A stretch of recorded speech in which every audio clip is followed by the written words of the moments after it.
Eu sunt Manuela Pean și suntem aici ca să vă prezentăm cartea Românii pretutindeni nicăieri, scrisă de domnul Nicolas Trifon.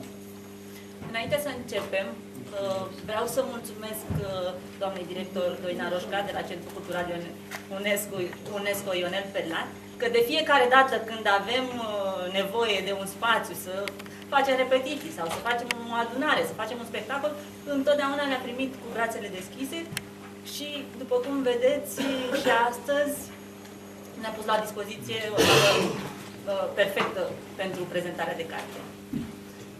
Vreau să-i mulțumesc domnului Nicolas Trifon că a acceptat să vină și la Slobozia, unde comunitatea de români este destul de mare și mai ales că soția dânsului are rădăcini de aici, din familia lui Ombaș. Nu a putut, din păcate nu a putut să vină pentru că a murit tatăl dânsei. Dumnezeu să-l ierte. Pe domnul Nicolas Trifon l-am cunoscut la Gaudeamus 2012, când a venit să prezinte cartea așa în cadrul super festiv, atâta lume, deci atâția români acolo adunați. Înseamnă că e o carte extraordinară. Și i-am dat, să-mi dau un autograf și a uitat să semneze. Și acum zic, domnule, înainte să plecați, semnați în cartea, că eu am fost acolo, o știu și asta, și plecați așa pe oră să-mi semnați. Personal ne-am cunoscut cum este la o prezentare. Cumperi cartea, cunoști, scrie două vorbe, nu ai timp să stai de vorbă, să vezi cine este, cum este. Dar, prin intermediul altor prieteni, dânsul ne-a transmis că vrea să prezinte neapărat cartea la Slobozia. Și am început prin e-mail-uri. Acum, cum suntem cu tehnologia asta avansată, prin e-mail tot conversam. Când, cum să facem, cum considerați? Și până la urmă am reușit să pregătim și acest eveniment. Vă mulțumesc foarte mult că ați venit așa într-un număr destul de mare la o prezentare de carte. Pentru noi, precum comunitate, este un lucru important. Că suntem și ne adunăm atunci când scoatem în față cultura armânească. Trebuie să ajutăm, fiecare cum poate, prin simpla prezență, că sunteți aici, deci asta este un plus față de comunitate. Că așa, astăzi veniți 2-3, ori mâine când o să facem altceva, o să o spuneți la fiecare, la familia voastră, mă, uite, hai că am început și oamenii aia să facă ceva acolo. Hai să mergem, să vedem și noi măcar ce să facem. Și eu vă mulțumesc din suflet că sunteți alături de noi și vă așteptăm și altă dată. Dau cuvântul domnului Ienache Tușa ca să ne prezinte cartea. Un singur lucru. Deci, cuvântul înainte, deci cine a cumpărat cartea și asta, pe mine m-a frapat. Deci, este, cred că, definiția a românilor. Așa, cum bine știți, eu sunt româncă. Și este pentru că nu am trăit istoria, la voi s-a transmis în casă, voi știți, să vorbiți, ați mai auzit istoria de la bunici, de la părinți, deci aveați o idee. Eu am intrat la un moment dat și încerc să citești din cărți, că n-ai cum, de unde să afli. Mai și de la socri, mai și de la niște prieteni, dar prin cărțile astea să știți că încep să te luminezi așa, ca să vezi care este decursul istoriei. Și chestia asta, deci e un paragraf, dați-mi voie să citesc. Împrăștiată prin Macedonia se găsește o altă rasă, de mare interes și de oarecare importanță, vlahii. Ei ne amintesc de acele ingenioase desene în care un animal sau o figură de om sunt ascunse, astfel încât să nu poată fi observate. Dar atunci când sunt descoperite, ele devin elementul esențial al unui tablou. În același fel, cineva poate trăi sau călători prin Balcani fără a vedea sau a auzit ceva despre vlahi, până când îi se deschid ochii. Și în acel moment, el riscă să cadă în extrema cealaltă, și să creadă că patrioții români, ca cei mai mulți locuitori din Macedonia, sunt a români deghizați. Deci este un paragraf genial. Mulțumesc, Mariela. Mulțumim, doamna director, pentru găzduire și pentru faptul că ați acceptat să ne oferiți această deosebită ocazie să putem prezenta o carte de altfel de excepție, de o părere. Ocazia ne-ați oferit-o dumneavoastră.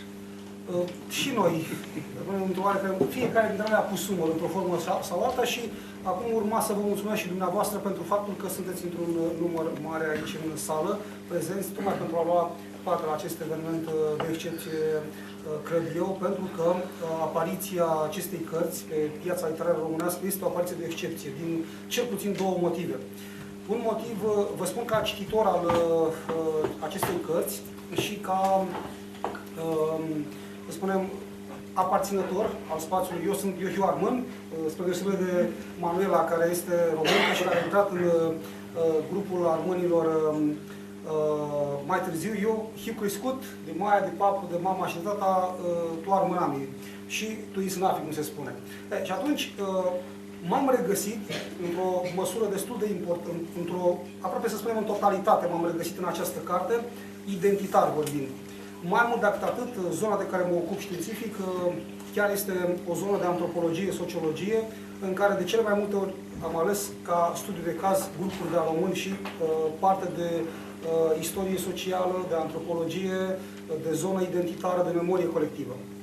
Cartea este în definitiv un travaliu intelectual de excepție, pentru că dovedește, primul lucru, asta am spus-o și la Tulcea, primul lucru care fac când iau o carte, care aparent promite foarte mult, mă duc și văd aparatul critic, modul în care susține autorul un fundament științific. Și vreau să vă spun că, lecturând aparatul critic la capătul fiecărui capitol, la sfârșitul fiecărui capitol este dată lista notelor bibliografice. Am rămas impresionat de multitudinea de surse de fapt cunoscute în mare parte și de mine, și am rămas impresionat de modul în care Nicola Strifon a reușit să fundamenteze această carte.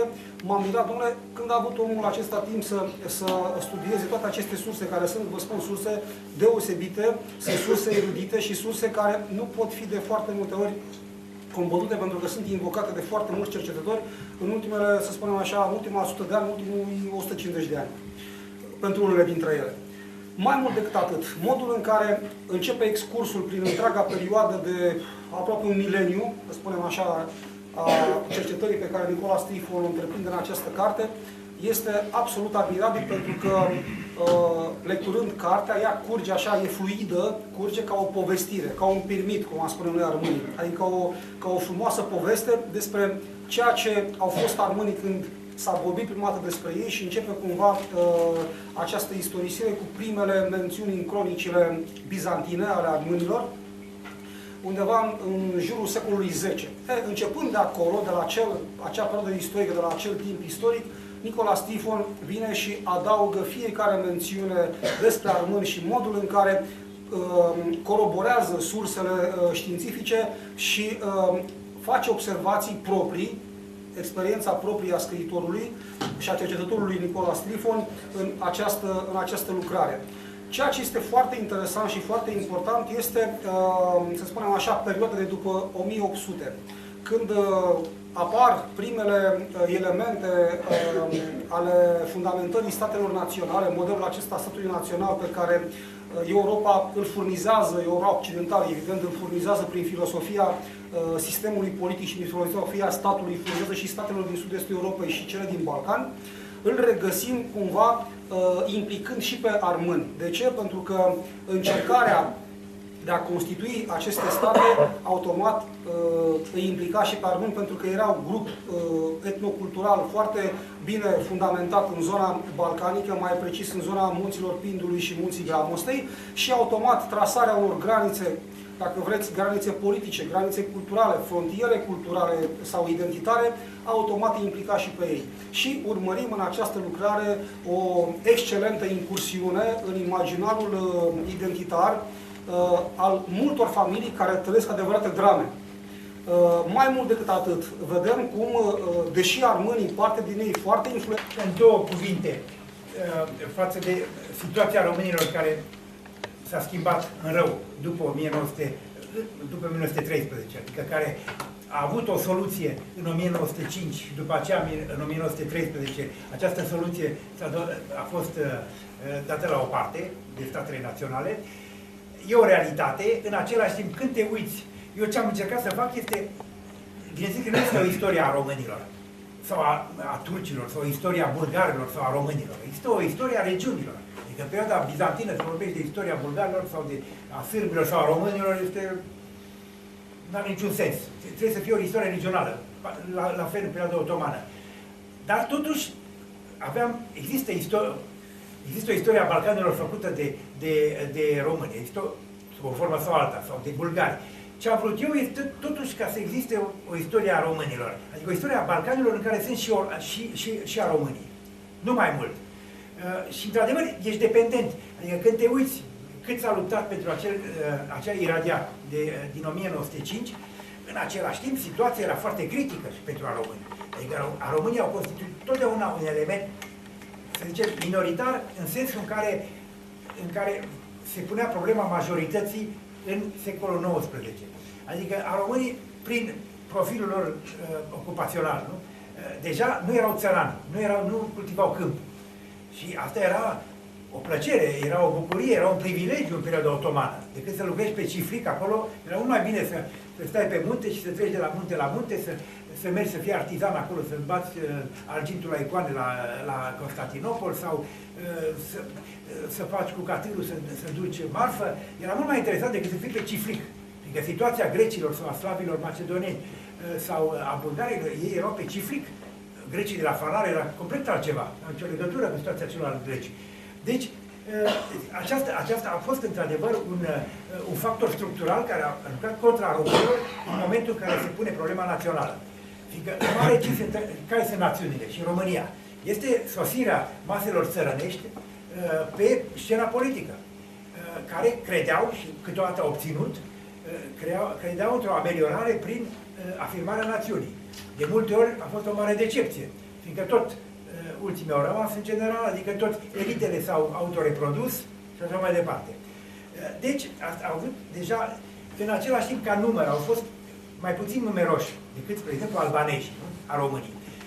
Ceea ce, iarăși, este un criteriu foarte relativ, fiindcă asta era mai repede o mândrie, adică e un criteriu absolut într-o perioadă în care începi să împarți teritoriile, începi să le discuți.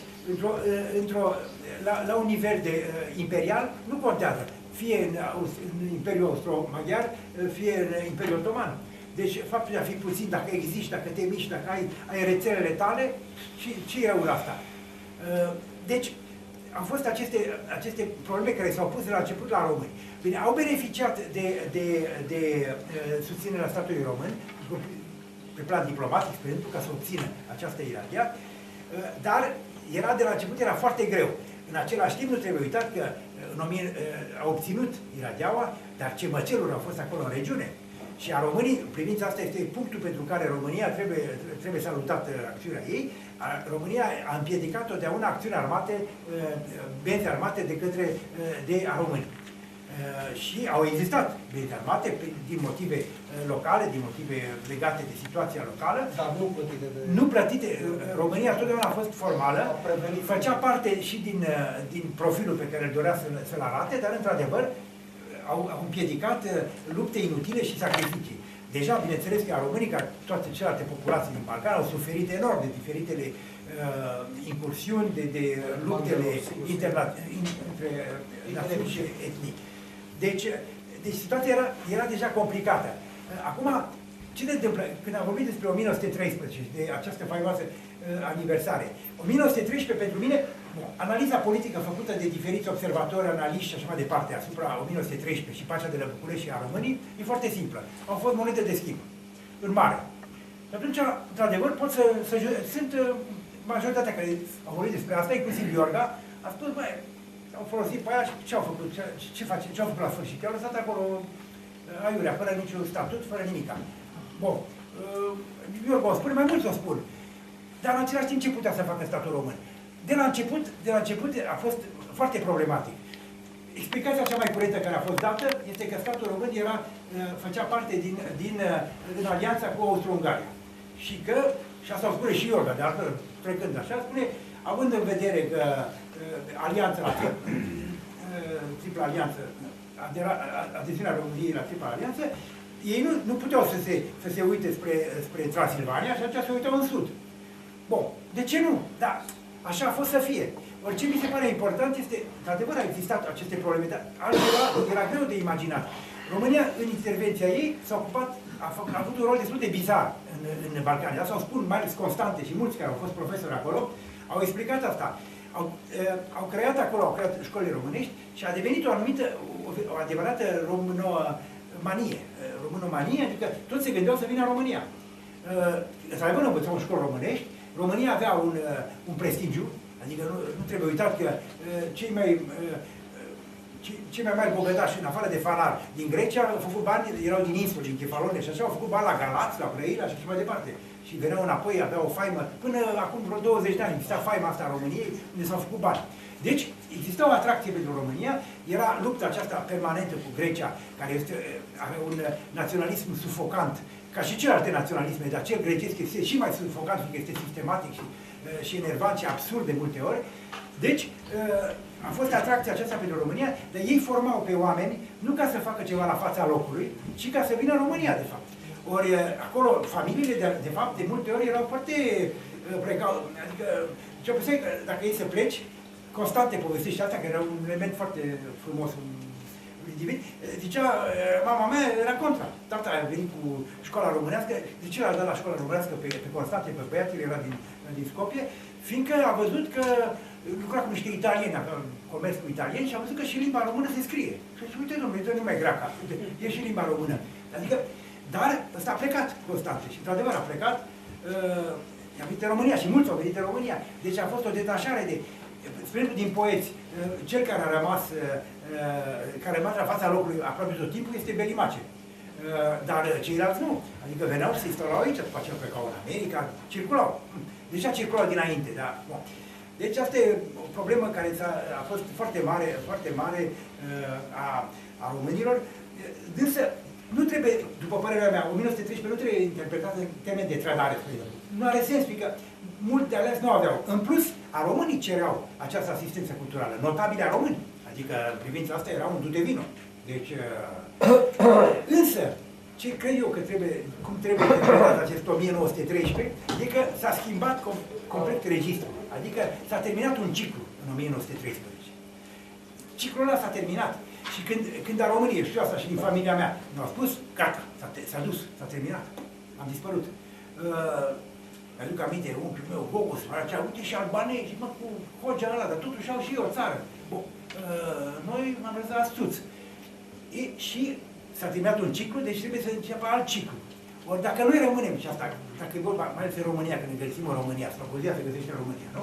Deci, dacă rămânem cu aceeași versiune asupra românilor, ca aceea care a dominat până în 1913, și nu ținem cont de sfârșitul acestui ciclu național, acum trebuie imaginație, trebuie militat, trebuie agitație ca să te opui, ca să existi. Dar vreți să spuneți că România nu putea să facă ceva la 1913?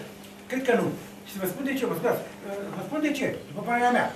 România a jucat un rol de moderator și așa, inclusiv pentru că marile puteri vreau să debalaseze de problema împărțirii Macedoniei. Asta o spune de altfel ministrul de externe rus, care spune, Ignatiev, așa, în memoriile lui, deci un an după schimbare, zice că unii anumite state, Ungarii și așa mai departe, voiau o revizuire a păcii de la București, a tratatului.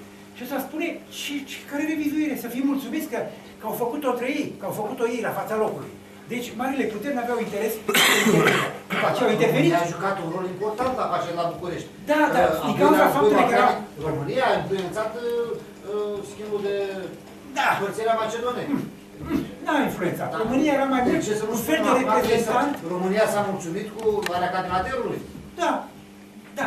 România era mai mult o piesă după părerea mea, dar bine, asta e o interpretare, utilizată de marile puteri care nu voiau să mai pună mâinile. Până la urmă, tot au trebuit să intervine în Balcan. Balcanul nu s-a terminat. Ce s-a întâmplat și acum 20 de ani. Dar România, în privința asta, ceea ce este impresionant, este tăcerea. Asta e. Tăcerea acolo. Adică Este de acuzat. mergea Murnus, spre exemplu.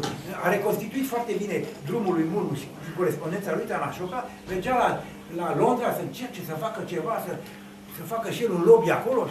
Nu lua nimeni în considerație. Că mai exista încă o soluție atunci care era propusă de statul român, în ultima analiză de unul Mișu, așa, o soluție care era, după părerea mea, era o soluție interesantă, dar bine nu a fost să fie, să se creeze o parte din PIN să intre în Albania, să se creeze ca o confederație albano-română, care a România avea un număr de drepturi. Într-adevăr, până la ora actuală, ponderea cea mai mare la nivel de populație o au românii în Albania. Asta este ca pondere. Albania fi mică. Concentrare. Da, ca procent. Da, ca procent, în sensul ăsta. Dar, deci, asta este greu de acuzat. Ceea ce este însă important este să se termine, adică când auzi acum în România că discursul care era făcut înainte de 1913 cu aceleași argumente, e restul lumii. Fiindcă, ce se întâmplă? O revizuire a istoriei este indispensabilă. Dar față de rolul care și-l asumă România, fiind români și frații noștri la sud de Dunăre, n-a făcut nimic. Bă, a făcut ce a putut. A făcut ce a putut, nu putea mult. Atunci trebuia Păi n-a făcut, dar n-a făcut nici, uite-te, de un exemplu. În privința asta, România a avut o politică străină mai curioasă așa. Este unica țară care a rămas, a fost mare, dar nu s-a micșorat prea mult. Când te uiți la celelalte țări, România e cea mai mare țară din regiune. Adică sunt Polonia. Adică n-a avut niciodată o aventură de tipul grecesc, să meargă până la Ankara, n-a avut aventură ca bulgarii cu San Stefano, ca sârbii care vedeau așa. Și a avut aventura, ca cu România mare. Dar n-a fost o aventură, a câștigat-o. A câștigat-o fiind discretă. România a fost discretă, România pierdea primul război mondial. Și ceilalți s-au favorizat, voiau să împartă Imperiul Austro-Maghiar și atunci Transilvania să fie. Au trecut, rușii erau debandați acolo cu mișcările sociale și așa, Basarabia păi să fie. Și s-a făcut quadrilaterul înainte, dar când te uiți la quadrilater, bine, asta, dar a venit, a fost să fie. După aceea a fost cedarea Ardealului, România n-a spus nimic. Că nu s-a, dacă n-a spus nimic la cedarea Ardealului, dați seama ce să fi spus în 1913 față de români. Erau așa de bucuroși să organizeze festivitățile și să aibă o situație, un loc la masa mare, că de acolo vine. Însă ceea ce, acolo unde insist, personal și de asta este o problemă personală, din familia mea și așa, adică e evident că nu mai poți să ții discursul care îl țineai înainte de 1913, după 1913. Mai ales acum când există libertatea de asociere, libertatea de afirmare, de exprimare în toate țările din Balcan. În privința asta s-a terminat cu dictatura, fie dictaturele comuniste în diferitele țări, iar și asta în Balcanii se deosebesc de lumea întreagă, erau trei regimuri comuniste, fiecare diferite unul de celălalt. În Albania era un tip de comunist, în Iugoslavia un alt tip de comunism, un altul în Bulgaria și România, nu știți. Deci, acolo este, acum ce se poate face, ce e de făcut, este în primul rând schimbat acest discurs, repetarea acestui discurs este ridicolă și mi se pare că acum cu această aniversare s-ar putea pune problema și, bineînțeles, o soluție, bineînțeles că e o soluție, ce a existat, ce am făcut a fost cu Strasbourg. Dar sunt recomandări de Puig, deputatul catalan, care a făcut foarte mult pentru a români, care era motivat atât ca persoană și ca catalan, nu? Dar e o recomandare. Recomandarea depinde de bunăvoința statelor, depinde de capacitatea de mobilizare a românilor în diferitele locuri. Vreau să vă întreb. Da. Bună ziua. Vreau să vă spuneți punctul meu de vedere referitor la acțiunile unei părți a românilor din România, referitor la comunitatea română din România. Cum vedeți dumneavoastră cererea dânșilor ca membrii comunității să fie declarați minoritate națională și cum vedeți opoziția unei părți importante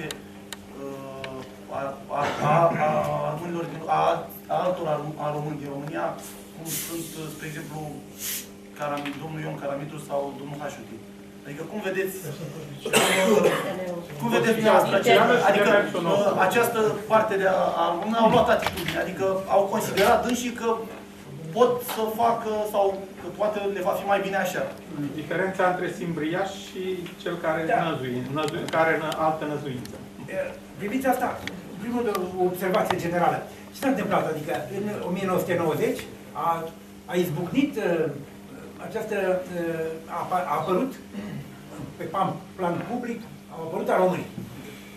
Vorbit deschis, venit cu niște probleme care nu se mai gândea nimeni la ele, inclusiv la români. Adică au avut loc pentru la români o revoluție mentală ce s-a întâmplat. Multă lume, având în vedere și regimul comunist și situația câteodată particulară a românilor în regimul comunist, mă gândesc la soția mea, care nici nu știa că de fapt erau deportați bunicii ei și părinții ei și că așa au ajuns la Slobozia. Nici nu se vorbea despre așa ceva ca să nu mai încurce lucrurile. Deci situația era... Era frică. Da. Și deci era o revoluție pentru oamenii ăștia. Și așa s-a redescoperit și această posibilitate de afirmare ca element aparte, ca fiind a români, printre alte populații, alte comunități din România. Deci această izbucnire a surprins multă lume. Românii de altfel au văzut un ochi bun. De asta a fost același lucru și în Albania. În Albania, când au apărut a românii deodată, nu mai știa de ei, îi numeau Cioban așa. Și când au apărut, Domnul profesor, nu vă spun așa o întrebare. Cam câte sute de mii de români sunt în Albania? Albania are 3 milioane. Din niște date care au fost făcute de un institut german de geografie, combinat cu albanești, au făcut o socoteală, dar e foarte complicat tipul ăsta de socoteli, au găsit, nu mai știu, 200.000 etnici români. Etnici români. Și, deci mai mult decât greci, de exemplu, etnici greci. Acolo e foarte încurcat și cu numărătorile și cu faptul că creștinii albanezi sunt considerați ca greci, de greci. Ei și se consideră albanezi, dar câteodată se consideră și ei greci. E o harababură acolo, ca și cu religiile. Până acum nu se știe exact cât sunt musulmani, cât sunt bectași, cât sunt grec-ortodoxi, cât sunt catolici. Albania e o țară în care în continuare e foarte complicat. Urmele comunismului. Da, și deci, ca să continui la întrebare, în momentul în care a fost formulată cererea de minoritate națională, acolo a venit ca un fel de, ce aș numi eu așa, în termeni marxiști, o contrarevoluție. Adică deodată au apărut o serie de persoane care s-au opus. Acele două persoane pe care le-ai citat tu n-au jucat niciodată un rol direct în mișcarea română și în această renoire culturală a română. Hașochi, nu știu, era când a fost deputat liberal, dar n-avea legături speciale cu... Niciodată, doar cita contra. Da, bun. Și-a făcut politică, de ce nu, foarte bine. Iar Caramitru e un caz foarte special, pentru că Caramitru a recitat, a făcut, dar Caramitru n-a intervenit în discuțiile anterioare. Și, în plus, argumentele date de Caramitru, din câte am observat, că am văzut emisiunea aceea cu Nașu și ce-am mai citit, sunt argumente cam puerile, adică, bun, mai mult o problemă de mândrie. S-au făcut purtători de cuvânt ai societății macedo-române, s-au transpus în niște continuatori ai vechii societăți, care nu mai are nicio relevanță. Adică ca o problemă de mândrie, uite că bunicii, de altfel am observat asta, câte ori mi s-a spus și mie. Păi cum, bunicul tău era așa, tu ești așa. Păi da, care prost rămâne să fie la fel, să aibă aceeași viziune a lumii ca și bunicul, ca generația bunicului sau străbunicului. Asta trebuie să fie chiar pe mers. Doar că este și o comoditate. E și o problemă care se pune pentru a români, care este foarte gravă, dar așa este, e problema de elită. Adică în momentul în care tu faci parte din elita României, spre exemplu, tu, Matilda Caragiu, sau un istoric, sau așa, în momentul în care tu te declari ca român, într-un context de tipul ăsta, ceilalți spun, pentru nu mai ești din elita noastră, ești român, păi da, și acolo e o problemă cu prestigii. La portofel. Nu numai la portofel, cât necesită o auto-umilire care de multe ori nu prea convine. Cum depinde, sunt diferite poziții, fiecare cu poziția lui și motivații și așa. Și ceea ce trebuie evitat, bineînțeles, când vorbiți despre comunitatea română, toate părerile sunt posibile, inclusiv cei care se consideră români, dar aparțin la acel tip comunității române. Deci trebuie evitate pe cât se poate excluderile și așa. Fiindcă, bineînțeles, că există și printre români diferite păreri, nu e nicio... Însă, pe plan de elite, în plus, ceea ce este dramatic, după părerea mea, este că în România asistăm la o situație care seamănă din ce în ce mai mult cu cea din Grecia. Eu cunosc aia din Grecia de mult, adică tot urmăresc de vreo 22 de ani. Tot mă uit ce se întâmplă, mai mult de 25 de ani.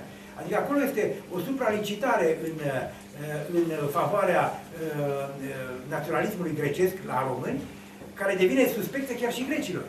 Adică sunt situații, când a fost procesul, spre exemplu, al lui Sotiris Brezas, până și judecătoarea și ziariștii din sală au început să se uite urât la anumiți români care erau acolo, care ca martori, erau martori ai acuzării și în același timp vorbeau la română cu acuzații. Și își bat joc de noi, adică nu e o limbă, româna nu e o limbă, dar în același timp vorbesc cu ei, nu înțelege nimica. Inclusiv judecătoarea vorbea la românește? Nu, judecătoarea nu înțelegea. Ea era tot repetat. Da, și atunci, chiar, și am văzut și eu, personal am văzut o scenă similară, spre exemplu, era la Paris, era o întâlnire, dar cu științifică, un colocviu, nu, despre Balcan, și la un moment dat era Lazar și era Perifan acolo. Eu am preparat o hârtie pentru Perifan, în franceză, a ținut-o așa, a dispus contra lui Lazar, și după aceea a început să vorbească în românește între ei. Toată lumea, stai și cu ăștia. E o încurcătură. Și într-adevăr, la români e o diviziune. Și, deci, în Grecia... Și chiar foarte fratricid, așa, adică... Nu, că de vorbeau normal. Motivații... Adică, de vorbeau între ei. Și atunci, derutează mai mult pe observator. Și, deci, în Grecia aveai metoda aceasta la mai mulți intelectuali, inclusiv oameni care au făcut pentru limba română, mă gândesc la Dina special. Cuvata. Nu la Cuvata, nu. La un cercetător grec din Samarina original. Dima și Katsanis, cei doi, care au făcut pe plan lingvistic, dar încep totdeauna cu o declarație de dragoste pentru elenism, pentru Grecia și pentru... Bun. Deci, și în România apare același fenomen de autolegitimare și de supralicitare în domeniul, în fidelitatea față de statul și de națiunea română. Nu văd ce are de câștigat națiunea română cu fidelitatea lui Caramitru, dar bine, până una alta continuă să meargă la televizor, că ca actor nu mai joacă, deci joacă un alt rol, ca român. Direct. Asta înseamnă să-și nege origine. Direct. Nu știu că chestia cu originea și identitatea este variabilă totdeauna. Și de multe ori identitatea este și mai complicată decât credința. Adică sunt tot felul de factori care intervin, sunt obsesii, sunt fenomene psihologice, individuale și colective. Poți să-ți faci idei, de multe ori, nefiind neapărat patologic, dar există problema aceasta. Și identificarea e legat și de identificare, adică ești speriat să fii identificat ca altceva decât român. Acolo deodată pierzi. Nu vezi ce câștigi, dar vezi ce pierzi.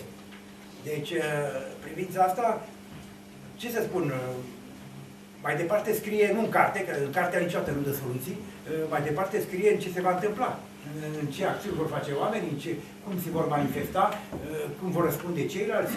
Într-adevăr, acest răspuns negativ la care asistăm acum privind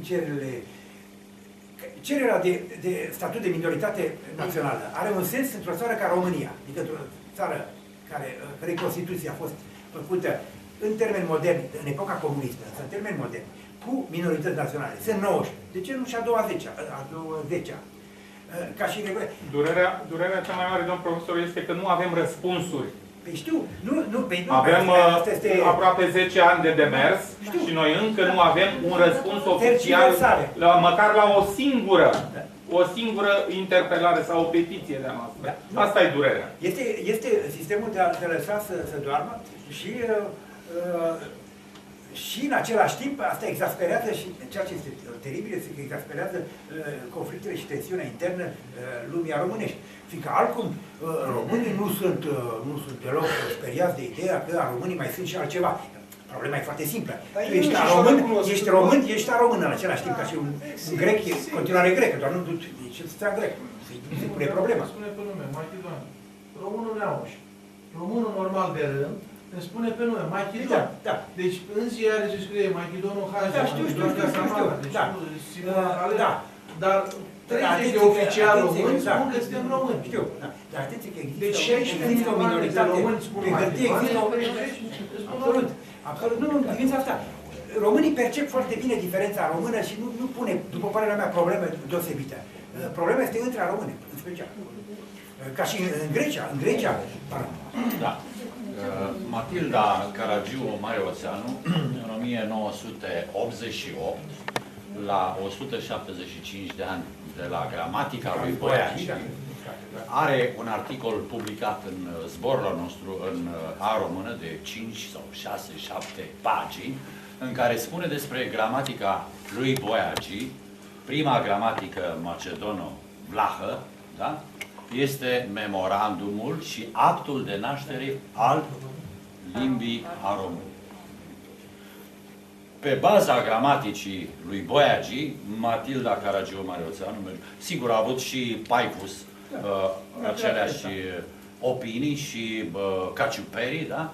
Și nu știu care alt istoric sau lingvist, dacă nu mă înșel, Coșeriu.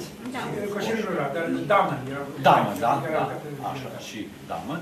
Și Matilda, pe baza gramaticii lui Mihail Boiaci, spune, nu, în dodecalog, limba maternă a românilor este macedo-vlaha, pe care trebuie să și o cultive și rămâne doar, da, și ca datorie, ca să spun așa, a armânilor sau a lingviștilor să o standardizeze.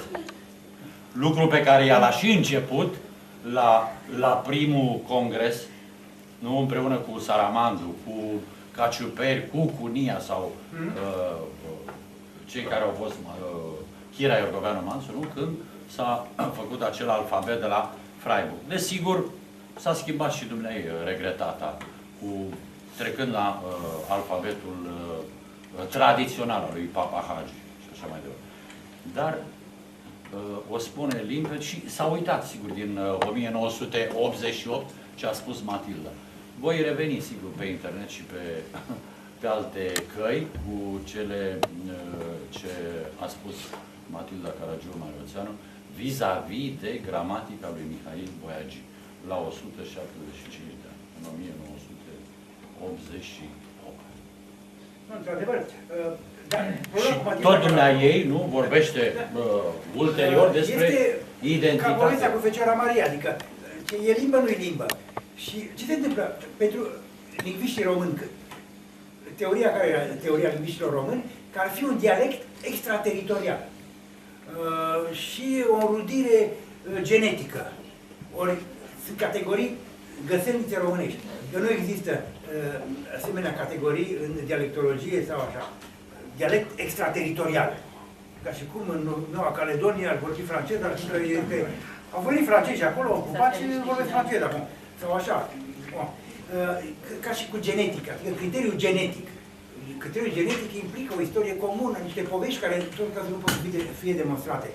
În același timp, ceea ce vreau să spun față de Matilda Caragiu, după părerea mea, este că în continuare poziția ei, în ambiguitatea ei, poate să fie criticată, dar în același timp rămâne ambiguă. Și în orice moment se poate întoarce contra celor care o citează pe Matilda Caragiu ca să spună că româna nu-i limbă.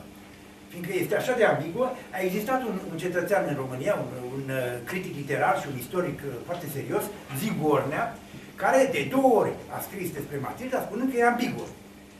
Și ea se tot enerva și spunea, cum să fiu ambiguă? Nu a înțeles nimica. Și el a repetat în România Literară, unde de altfel era...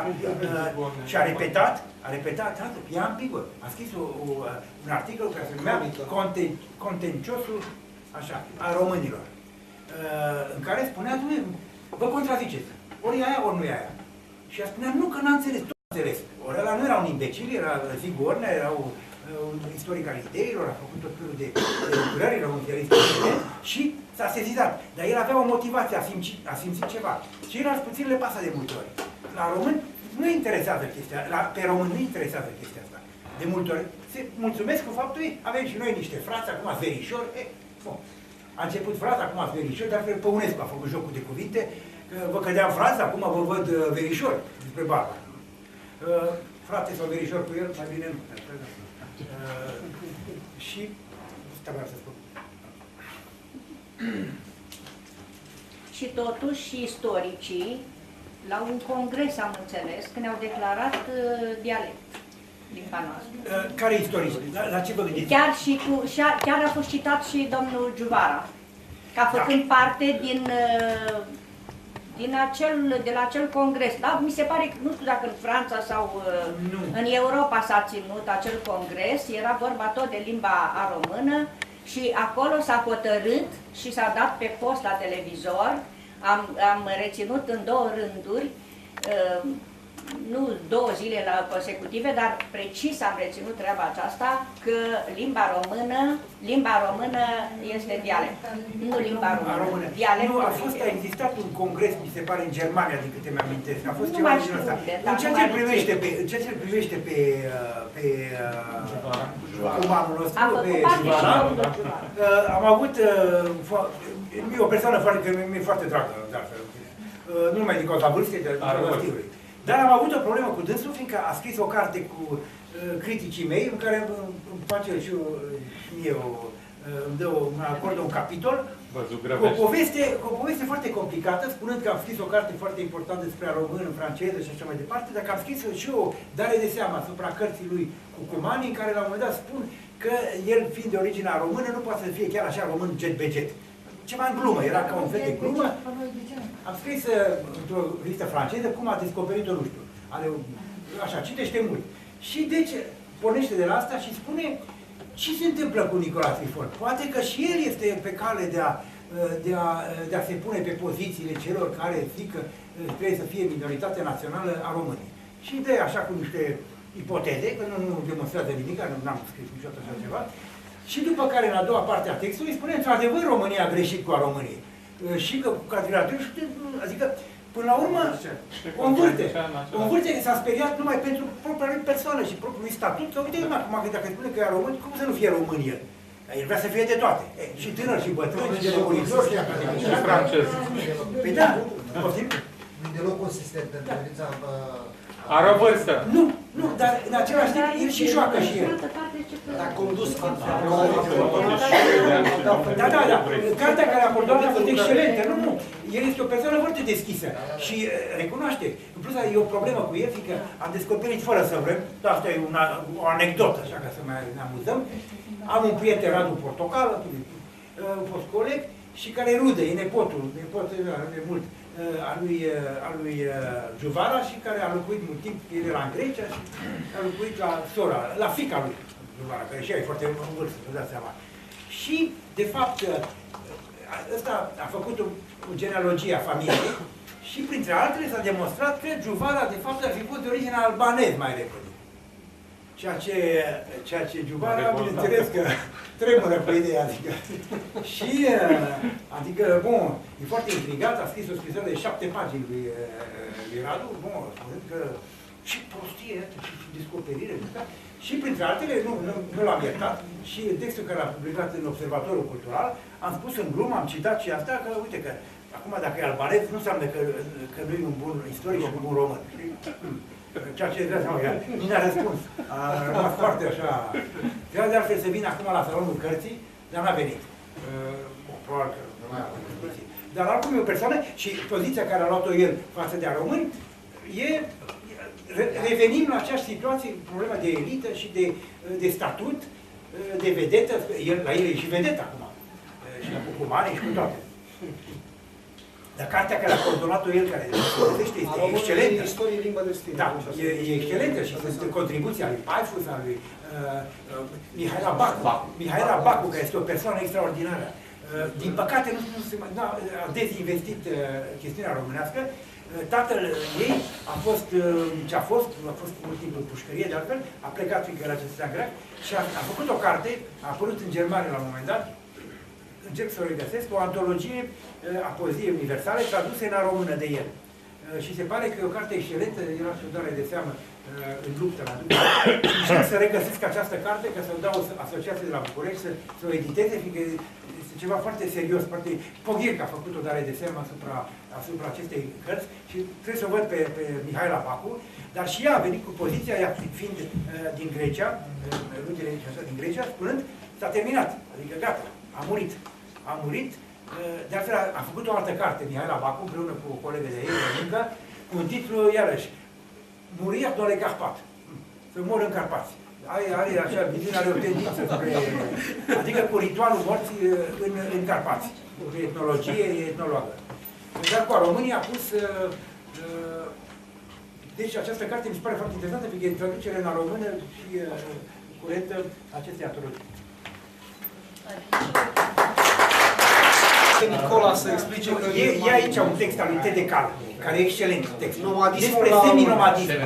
Seminomadismul la români. E un fenomen foarte special. Adică nu are nicio legătură cu când spui nomadism. Seminomadismul la români, legat de activitățile pastorale, e un fenomen unic în Europa. De aceea, transhumanță, se vorbește despre transhumanță în momentul în care este transhumanța din Carpați, din Alpi și așa. La românii e complet altceva. Toată activitatea este legată de aceste parcursuri. Seminomad, care a existat la început și la Fârșeroci, la Fârșeroci a continuat cel mai târziu, dar și la Grănoșteni și la Pindeni, toți de la Sarică venim, adică în privința asta este mai mult ca sigur. Deci acesta este o situație foarte originală, care bineînțeles că s-a schimbat cu timpul, adică s-a dezvoltat, s-a complexificat, în sensul că cărăvănitul, după aceea artizanatul, după aceea comerțul vine din această situație, dar care nu este asimilabilă transhumanței. În privința asta, textul Ted de Cal, care e geograf, e foarte important, fiindcă atrage atenția asupra acestui particularism, care nu-l găsești, că nomadismul de stepă, spre exemplu, în Asia n-are nicio legătură, care și acolo e nomadism. Eu, spre exemplu, de câteva ori, când am avut de-a face în Turcia, în Anatolia, am văzut nomazi cu capre erau și așa, mă gândeam la ei mei, adică e ceva, ai un sentiment când mergi cu familia după tine, în continuu. La fel când am văzut anumiți țigani, de exemplu, în Gara de Nord, întâmplarea a făcut, care veneau, erau vreo 60 cu bocceluță și așa, mă gândeam, noi cu oile, ei cu bocceluțe, adică sunt, dar e un fenomen foarte particular, în plus, aria în care s-au mișcat a românii este limitată, adică, ce spuneți dumneavoastră, venim dintr-o țară, bineînțeles că venim dintr-o țară, dar să știți că împind, nu prea ai mult de făcut. Adică când mergi în Pind, acolo vezi, te cocoți sus, trebuie să te miști. Dacă nu te miști, acolo rămâi. În tot cazul, orice populație ar fi reacționat la fel, adică în privința asta, a românii, din potrivă, după părerea mea, au avut precauția la români, a fost o modalitate de a supraviețui. Că e foarte simplu să fie eroic și să crapi. Spiritul de conservare a fost foarte puternic. Da, bineînțeles, după aceea vin alte considerente care intervin. Și interesul și... Nu. De asta cu seminomadismul, vă spun, textul lui Ted de Cal este formal. Că e un fenomen cu totul original în Europa. Nu e transhumanță. Sfântul Gheorghe și Sfântul Dumitru. Urcatul și coborâtul în aceeași zonă. Și schimb locul după aceea. Adică nu e totdeauna în același loc. Statuarea unui calendar precis. Calendarul a fost tot lucrul real. Nomadismul implică altceva. Real, cultural, identitar. Deci așa cum ați zis, stepa e mare și o iau de la picior. E un fenomen foarte particular. Acum, ce putem spune cu asta? Am vorbit despre Imperiul Otoman, am vorbit de granițe. Granițele alea au fost stabilite, sunt din 1913 încoace, ok. Dar acum, totuși, imperii nu mai sunt, din fericire, că nici imperiile. Imperiul Otoman era totuși o teocrație. Deci, Imperiul Rusesc, Imperiul Austro-Maghiar, la fel. Era o castă care dirigea și așa. Deci nu mai există imperii, dar există forme federale la nivel regional, cum este Uniunea Europeană. Deci, în acest cadru se poate imagina și altă soluție. La ora actuală, granițele în Europa, în mod paradoxal, s-au înmulțit. Acum ai nevoie de viză, că toate că treci din Serbia în Bosnia-Herzegovina și acolo în Muntenegru, într-o regiune foarte mică, dar totuși există această posibilitate și se face, sunt deja, uitați-vă la când se fac sărbători la românii, la Bitolia sau fac la Moscopul e, nu? Deci se adună lumea, se poate aduna. Există posibilități noi. Totul e câtă imaginație există ca să fie investite aceste posibilități și să dea rezultat. Sau cât se aplică recomandarea. Da, dar pentru asta trebuie ca lumea să ceară.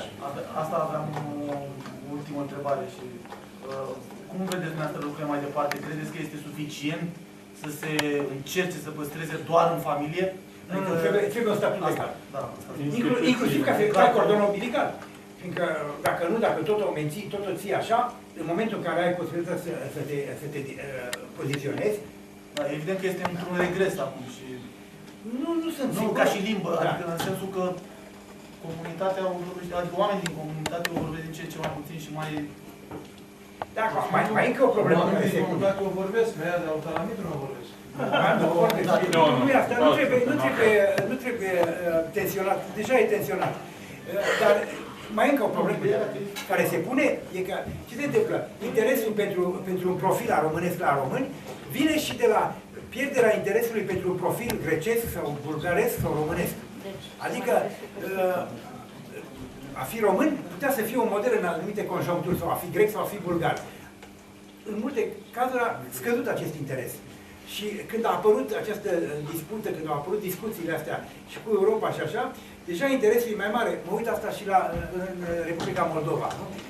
Cei care fac ceva față de români, care se exprimă în română, scriu, funcționează mai mult la nivel european decât la nivel românesc, decât cu România. Ceea ce este logic, e mai simplu, e mai practic, din multe puncte de vedere. Vorbesc de cei care fac ceva în legătură cu limba. Deci, în sine, ce contează acum este mai mult în ce rețea intri și cum te dezvolți. Mai aveți întrebare? Nu. Nu mai mici așa. Un singur lucru, dacă puteți să ne spuneți câteva cuvinte și despre soția dumneavoastră. Legătura cu Slobozia. Da. Așa, da. Bun, soția mea, deci, venea la bunici aici, așa a învățat a româna, părinții nu vorbeau prea mult, lucrau tot timpul săracii la București, deci aici a venit și aici a învățat. Și în plus am o legătură cu Slobozia din cauza tati. Tata la un moment dat lucra, era economist și lucra și cu cooperativele agricole și venea și câteodată la Slobozia și la Călăraș și tot dacă venea de la Slobozia era încântată. Și știu că mama era intrigată. Ce e Slobozia? Mama era din Sibiu, nu? Slobozia. Tata, frumos, tot mergea acolo. Și de fapt a spus de câteva ori, am auzit pe stradă, vorbea românește. Pentru el era, era cu adevărat ceva emoționat, știi, că pentru el se termina asta, adică gata, am pierdut. Doar că rămânea, mi-a transmis, și că noi ce-am făcut, ne mândrim cu ce-am făcut și ce vom face, adică doar că s-a terminat, ne-am împărțit, gata. Bun. Însă când a auzit românește, pentru el era și de Slobozia, când am venit la Slobozia, tot vorbesc cu Cristina, nu? Suntem la Paris, până trebuie să mergem la Slobozia. Cristina face, bine. Dar și pentru mine Slobozia, în sensul ăsta, e important. Când am văzut pe tata ce emoționat era, că aveam totuși o legătură. În ce an a fost asta? Tata făcea asta în anii 70. În anii începutul anilor 70. Se demola vertiginos. Sfârșitul anilor 60, începutul 70. 69, 71, da, așa ceva. Am avut o problemă cu scânteia, atunci și tocmai era aici și venea și această emoție mi-a transmis-o, adică sunt motivații de astea. Și de altfel, printre primele lucruri care am făcut în Franța, să mă duc în Grecia, în Pin, să văd ce se întâmplă pe acolo. Am plecat din țară. Am tot plimbat. Dar e foarte frumos în Pin, însă în același timp activitățile acolo sunt limitate. Adică dacă nu te miști, regiunea Pintului, trebuie, nu poți. Barba spunea foarte bine, a românii ce au nevoie? Nu au nevoie de un țac, au nevoie să respire. Trebuie să te miști. Și totdeauna au nevoie să respire prin ceva universal, nu prin chestii locală. De-aia au învățat și limba celuilalt. Au jucat cele două. Da. Sunt fericită că am luat parte la această adunare și în sfârșit că ai ajuns și la Slobozia pentru tine. Eu zic așa, avem o șansă, că până acum foarte mulți, cum spunea și domnul Sărăcăceanu, ne puneam problema, dom'le, dar unde să găsim atâta material, căutat, biblioteci, documente, nu știu ce. În sfârșit, suntem fericiți că avem o carte plină de documente de la care Nicola v-a mințit domnul, așa, nu trage nicio concluzie, vă lasă pe voi și tocmai pentru că nu vrea să cadă pradă speculațiilor. Ei, mă rog, fiecare o să le găsească în funcție de poziția pe care... Da. Problema este... Bineînțeles că este de acord, dar noi suntem fericiți că în sfârșit avem una și că este de elită. Deci nu o să vă fie chiar așa de ușor să o citiți, vă spun sincer, dar să continuați.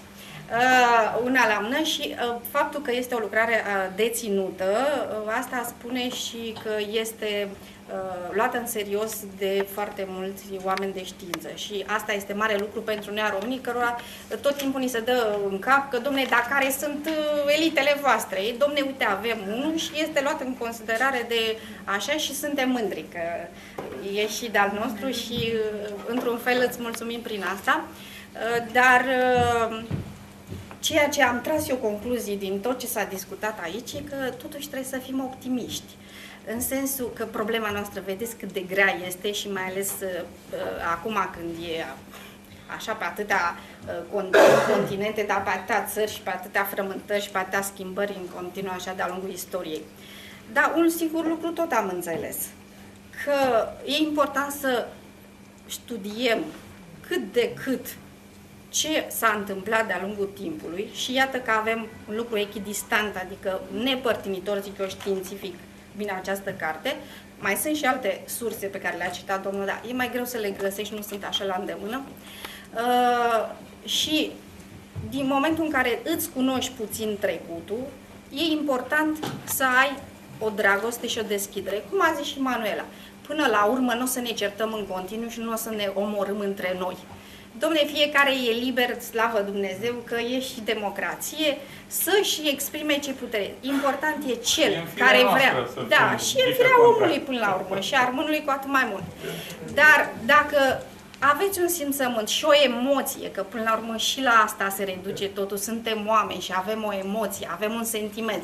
A scris această carte dintr-o emoție, mai mult lăsând la o parte meseria de cercetător. Dacă avem o emoție și dacă putem să o transmitem fiecare la rândul nostru și să ne bucurăm de ea, aceea că mai duchim niheam armânești, domne, să ne hârsim din lucrul la estul, să fim fericiți și fiecare, cum am spus, să punem câte o pietricică acolo unde se poate din noi.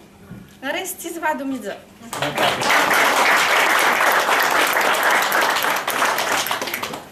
Noi vă mulțumim că ați luat parte la asemenea eveniment și vă așteptăm și altă dată.